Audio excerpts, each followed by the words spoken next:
कांग्रेस को झटके पर झटका लग रहा है, लेकिन सोनिया और राहुल मोदी को गालियां देने में व्यस्त हैं। अब तो कांग्रेस के कई ऐसे नेता हैं जो राहुल का कॉलर तक पकड़कर कई सवाल पूछना चाहते हैं, क्योंकि राहुल ने कांग्रेस में मेहनत करने वाले नेताओं की मिट्टी पलीद कर दी है और वो तमाम नेता राहुल के मुंह पर अपना इस्तीफा मारने का काम कर रहे हैं। ऐसे में कई सवाल सुलग रहे हैं। नमस्कार, कैपिटल टीवी का खास शो सुलगता सवाल देख रहे हैं आप। मैं हूं आपके साथ हर्ष भारद्वाज। कांग्रेस में मेहनत करने वाले को मान सम्मान नहीं मिलता, कांग्रेस में मेहनत करने वाले को तिरस्कार मिलता है, ये खुद कांग्रेस के नेता कह रहे हैं। ऐसे में सवाल तो उठता है कि क्या कांग्रेस में अब ईमानदार नेताओं की कोई जगह नहीं? क्या राहुल गांधी की वजह से कांग्रेस बर्बाद हो रही है? कांग्रेस के नेता क्यों हैं राहुल से परेशान? क्या कांग्रेस का सुपड़ा अब पूरी तरह साफ होगा? अंदरूनी बगावत क्यों खत्म नहीं कर पा रही कांग्रेस? हरियाणा के रोहतक जिले में जहां कांग्रेस ने जिलाध्यक्ष नियुक्त करके पार्टी को मजबूत करने का प्रयास किया, वहीं दूसरी तरफ जिला परिषद के वाइस चेयरमैन ने पार्टी को छोड़कर एक बड़ा झटका देने का काम किया है। अनिल हुड्डा ने पार्टी छोड़ने की आधिकारिक घोषणा कर दी है और जल्द ही पार्टी को इस्तीफा भेज दिया जाएगा।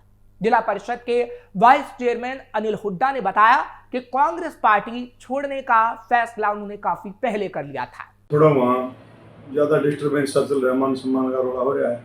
फिर एक साथी था बलवान रंगा, जो वो एक जिलाध्यक्ष होने के नाते भी उसको सीट नहीं मिल रही, तो फिर हमारा क्या ठिकाना भाई वहाँ। तो इसलिए बस विचार रहा, मन बदल गया, जी भर गया।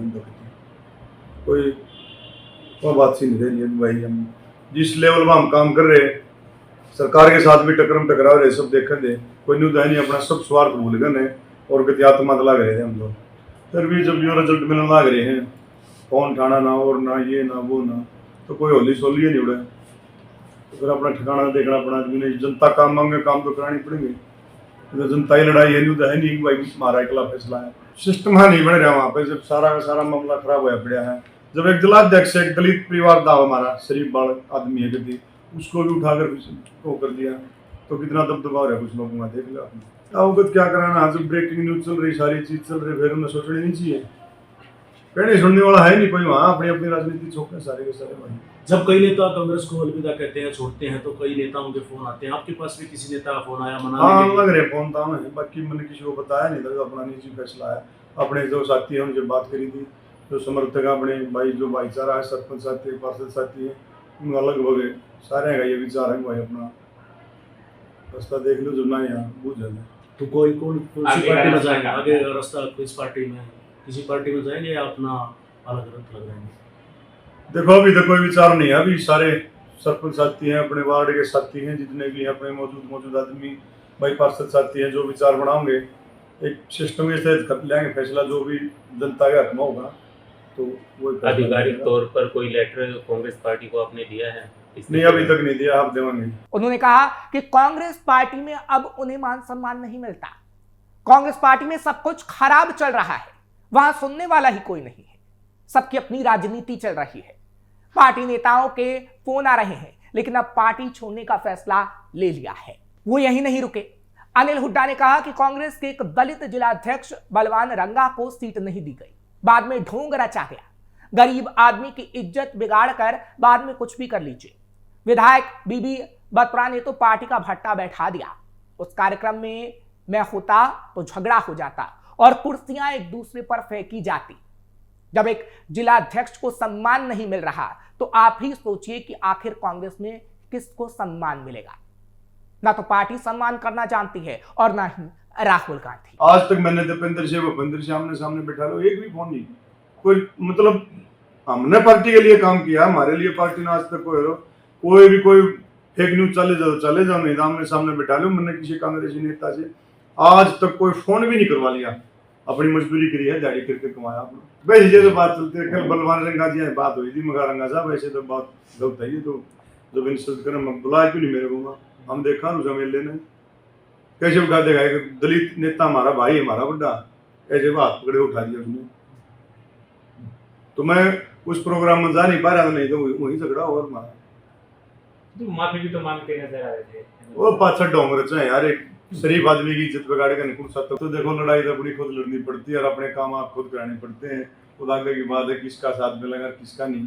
बाकी अब कांग्रेस पार्टी से हमने अलविदा का, कोई और किसी से कोई नफरत नहीं, पर्सनल किसी से कोई प्यार नहीं। मन में जो है वो जुबान पे क्यों ले गया ना सारे जो डाले गए क्या है बता दो आप। नहीं आप कहना नहीं चाह रहे तो कब तक फैसला कर लेंगे आगे की रणनीति का कि कहाँ? भाई देखो, जो मेरे साथी है ना, बड़े बुजुर्ग हैं, भाई पार्षद साथी हैं, सरपंच साथी हैं, जिस दिन वो आदेश कर देंगे उसी दिन कर देंगे, पूरे सिस्टम से करांगे। ऐसी बात नहीं, मेरी पर्सनल कोई पावर नहीं, भाईचारा जो कहे वही फैसला होगा अपना। हम तो कांग्रेस के साथ उस टाइम खड़े थे जिस टाइम सब कुछ अंटी उसमें खड़ा था, भाग रहे थे लोग, फिर भी नहीं भागा था मैं, तो अकेला था हरियाणा में, सबने पता इस बात का, फिर भी उस आदमी को तवज्जो नहीं दे रहे, घूमे जाओ भाई पीछे पीछे पीछे पीछे घूमने के आदमी। तो यहां साफ सुना जा सकता है कि अनिल हुड्डा कह रहे हैं कि कांग्रेस पार्टी में कुछ भी ठीक नहीं चल रहा, पार्टी में कोई सुनने वाला नहीं है, चाहे कोई आए या कोई जाए। हमने पार्टी के लिए काम किया लेकिन पार्टी ने हमारे लिए कुछ नहीं किया। जब पार्टी में रहकर उन्हें मान सम्मान नहीं मिल रहा तो वो पार्टी में रहकर आखिर करेंगे क्या? इसके लिए पार्टी छोड़ रहे हैं और इस्तीफा दे रहे हैं। हालांकि अगर बात करें कांग्रेस के ऐसे नेताओं की, तो चाहे फिर मध्य प्रदेश हो या फिर कर्नाटक हो या फिर हरियाणा, अब तक 102 कांग्रेस के नेता और कार्यकर्ता इस्तीफा दे चुके हैं, जो सूत्रों के हवाले से खबर है। अनिल हुड्डा पुराने कांग्रेस पार्टी के रहे कार्यकर्ता। अनिल हुड्डा का परिवार पुराना कांग्रेसी रहा है और दीपेंद्र हुड्डा और भूपेंद्र हुड्डा के साथ भी अच्छे संबंध रहे हैं। लेकिन अनिल हुड्डा ने अचानक से पार्टी छोड़ने का फैसला लेकर सबको चौंका दिया है। अब पार्टी छोड़ने के बाद किस पार्टी को वो ज्वाइन करेंगे, इसके बारे में अभी खुलासा नहीं किया गया। अनिल हुड्डा ने कहा कि जल्द ही इसके बारे में निर्णय लिया जाएगा। जिला परिषद के वाइस चेयरमैन अनिल हुड्डा ने अभी किसी पार्टी में शामिल होने के बारे में तो नहीं बताया, जिस तरीके से हमने आपको उनको सुनवाया भी, लेकिन हाँ, इनेलो सुप्रीमो अभय चौटाला से वो काफी प्रभावित नजर आए। अनिल हुड्डा ने कहा कि अभय चौटाला एक सच्चे आदमी हैं। विधानसभा चुनाव में अभय चौटाला ने टिकट देने की बात कही थी, लेकिन मैंने मना कर दिया था। लेकिन अभी पार्टी में शामिल होने को लेकर निर्णय नहीं किया है। हालांकि उन्होंने बीजेपी को भी अच्छी पार्टी बताया। चलिए, तो बात हुई जिला परिषद और ऐसे नेताओं की जो निचले स्तर के हैं, लेकिन कांग्रेस में बड़े नेता भी बगावत कर रहे हैं। अब उनके बारे में भी आपको बताते हैं। कर्नाटक कांग्रेस में डीके शिव कुमार की बगावत। कर्नाटक की कांग्रेस सरकार में सब कुछ ठीक नहीं चल रहा। जैसे जैसे सिद्धारमैया के 28 साल पूरे हो रहे हैं, सरकार में हलचल बढ़ती जा रही है। कहा जा रहा है कि इसके पीछे कारण कर्नाटक में कांग्रेस की सरकार बनने पर हुई डील है। यह डील थी 2.5 साल के मुख्यमंत्री की। चर्चा है कि तय हुआ था कि 5 साल के कार्यकाल में 2.5 साल सिद्धारमैया और 2.5 साल डीके शिव कुमार मुख्यमंत्री रहेंगे। अब सिद्धारमैया के 2.5 साल पूरे होने वाले हैं, लेकिन वो कुर्सी छोड़ने को राजी नहीं। इसी बीच अब डीके शिव कुमार को लेकर कुछ ना कुछ ऐसा हो रहा है कि डीके शिव कुमार अंदरूनी बगावत पर उतर आए हैं और अंदरूनी बगावत की अटकलें तेज हो गई हैं। कहा जा रहा है कि कर्नाटक में डीके शिव कुमार महाराष्ट्र के एकनाथ शिंदे बनेंगे।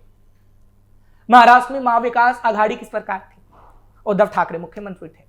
उनकी पार्टी शिवसेना के विधायक एकनाथ शिंदे की मंशा सीएम बनने की थी।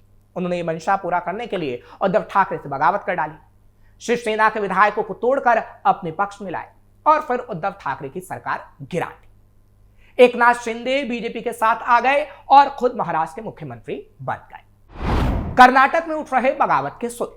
डीके शिव कुमार को लेकर चर्चाओं का बाजार गर्म है कि अगर उन्हें कर्नाटक का मुख्यमंत्री नहीं बनाया गया तो वो बीजेपी में जा सकते हैं। शिव कुमार लगातार ऐसा कुछ कर भी रहे हैं जिससे उनकी बीजेपी से नजदीकियों की खबरें आ रही हैं। उप मुख्यमंत्री डीके शिव कुमार ने बीते दिनों कर्नाटक विधानसभा के अंदर आरएसएस की प्रार्थना नमस्ते सदा वत्सल्य गाया। उसके बाद से कांग्रेस के भीतर उनकी आलोचना शुरू हो गई थी। शिव कुमार ने दावा किया कि उन्होंने कोई गलती नहीं की। उन्होंने आरोप लगाया कि कांग्रेस पार्टी के कुछ लोग इस घटना का दुरुपयोग कर रहे हैं, भ्रम पैदा करने की कोशिश कर रहे हैं। अगर मैं किसी पार्टी में जाऊंगा तो उसकी घोषणा खुद करूंगा। कांग्रेस विधायक का शिव कुमार को लेकर बड़ा दावा। कर्नाटक के बीजापुर से विधायक बसनगौड़ा पाटिल यत्नाल ने दावा किया कि मुख्यमंत्री डीके शिव कुमार का एक पैर भारतीय जनता पार्टी में है। अनुशासनहीनता के आरोप में बीजेपी से निकाले गए यत्नाल ने दावा किया कि दिल्ली में शिव कुमार को मुख्यमंत्री बनाने के लिए चर्चा हुई, बशर्ते वो 60 से 70 कांग्रेस विधायकों के साथ आ जाए। लेकिन ऐसा कुछ नहीं हुआ, क्योंकि केंद्र में सत्तारूढ़ पार्टी के नेतृत्व को रिपोर्ट मिली कि उनके विधायकों का समर्थन उनके पास कम है। दावा किया कि बीजेपी प्रदेश अध्यक्ष बीवाई विजेंद्र के नेतृत्व में शिव कुमार के साथ दिल्ली में 60 से 70 कांग्रेस विधायकों को लाने के बारे में एक बैठक हुई थी और वो जल्द ही बीजेपी में जाएंगे और सीएम बनने की कोशिश करेंगे। कर्नाटक के राजनीतिक हलकों में खासकर सत्तारूढ़ कांग्रेस के भीतर 2025 के अंत में मुख्यमंत्री के बदलने की संभावना के बारे में अटकलें लगाई जा रही हैं। इस मामले में सिद्धारमैया और शिव कुमार के बीच सत्ता साझाकरण समझौते का हवाला दिया जा रहा है।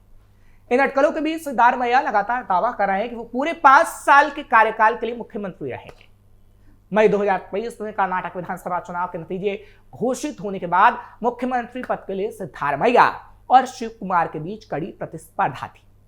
कांग्रेस शिव कुमार को मनाने में कामयाब रही थी और उन्हें उप मुख्यमंत्री नियुक्त किया गया था, लेकिन अब डीके शिव कुमार सीएम बनाए जाने की मांग कर रहे हैं और वो इसके लिए कांग्रेस से बगावत कर सकते हैं।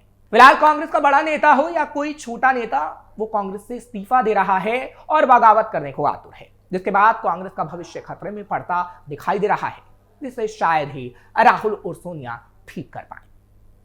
फिलहाल सुलगता सवाल में आज के लिए बस इतना ही। कल फिर आपके सामने हाजिर होंगे। खबर कैसी लगी कमेंट सेक्शन में जरूर बताएं। खबर को लाइक शेयर करें। कैपिटल टीवी को सब्सक्राइब करना मत भूलिएगा।